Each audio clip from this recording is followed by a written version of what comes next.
80s television dialogue, take 3. You ever notice that the dialogue in 80s TV programs has a certain sound to it and wonder why? For starters, most television programs up until recently were shot on 35mm film. There's exceptions to that, of course, but most of the higher budget stuff was 35mm film, which doesn't capture audio, so the audio is recorded on something like this. This is a portable 1/4-inch battery-operated tape recorder, and you're actually listening to it right now. And you might be going, well, that's not so bad, but that's only the first step. From there, it's copied to MagTrack. This is a 16mm example, but it's basically film with a magnetic coating like you would find on audio tape. The reason that's done is it makes it very easy to marry the picture with the audio on a regular film editor, and from there, the two are copied via a process called telecine to usually 1-inch videotape. Now, I don't actually have any 1-inch videotapes on hand, but this used to be one, and I've turned it into a clock to hang in my studio. Anyway, the tape is optimized for best picture quality, not the best audio quality, so it's about what you would expect from a very high-end cassette deck.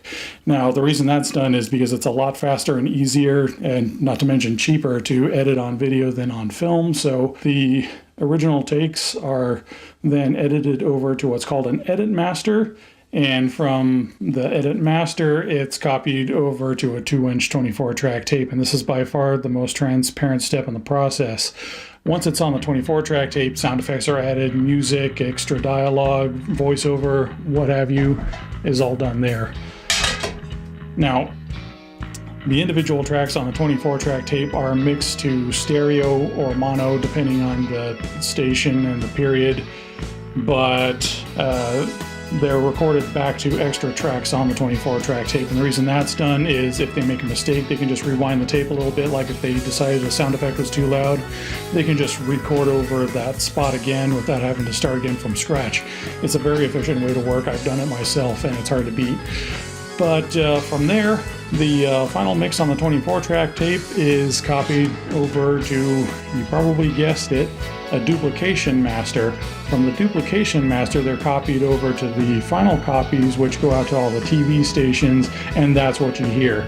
So what you hear at home is up to 7 generations removed from the original. So when it's all said and done, it's no wonder why it sounds the way it does. Now, as technology progressed, they came out with audio editors that would preserve both the original time code on the dailies as well as the master time code, so they could fly the original 1/4-inch dailies onto the 24-track tape. And that was a huge improvement to the sound quality. Anyway, thank you for listening. I hope you enjoyed it.